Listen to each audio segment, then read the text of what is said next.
మండల జనసేన పార్టీ ఆధ్వర్యంలో అనంతసాగరం బస్టాండ్ సెంటర్లో జనసేన పార్టీ అధినేత పవన్ కళ్యాణ్ ఫ్లెక్సీకి ఆ పార్టీ నాయకులు పాలాభిషేకం చేశారు. సోమవారం నాడు వాలంటీర్లు, వైసీపీ నాయకులు పవన్ కళ్యాణ్ దిష్టిబొమ్మను దగ్ధం చేసిన వద్దే నేడు జనసేన నాయకులు పాలాభిషేకం చేశారు. మండల పార్టీ అధ్యక్షులు షేక్ మహబూబ్ మస్తాన్ మాట్లాడుతూ పవన్ కళ్యాణ్ వాలంటీర్ వ్యవస్థ మొత్తాన్ని తప్పుబట్టలేదని, వ్యవస్థలో కొంతమంది చేసే పనులను మాత్రమే చెప్పారని అన్నారు.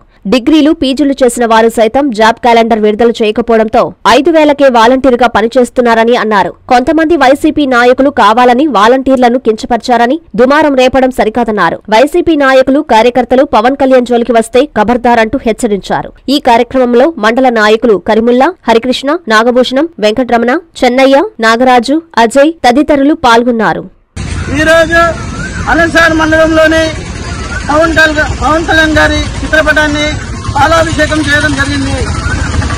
నిన్నటి రోజు ఈ వైసీపీ ప్రభుత్వం వాలంటరీ వ్యవస్థను పవన్ కళ్యాణ్ గారు ఏదో కించపరిచారని ఆయన దృష్టిబొమ్మను కాల్చడం జరిగింది.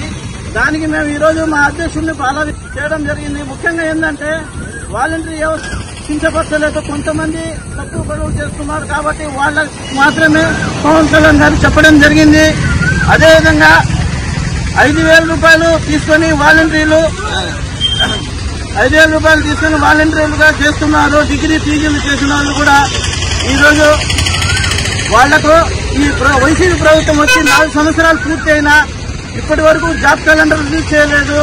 వాళ్లకు మంచి జాబ్ క్యాలెండర్ వదిలి రిలీజ్ చేసి ఉద్యోగ అవకాశాలు కల్పించాలని పవన్ కళ్యాణ్ గారు వాలంటీర్లకు చెప్పడం జరిగింది. అది అభివృద్ధి దృష్టిని వైసీపీ నాయకులు కొంతమంది వాలంటరీ వ్యవస్థను కించపరిచినట్టు సృష్టించి ఈ విధంగా చేయడం జరిగింది.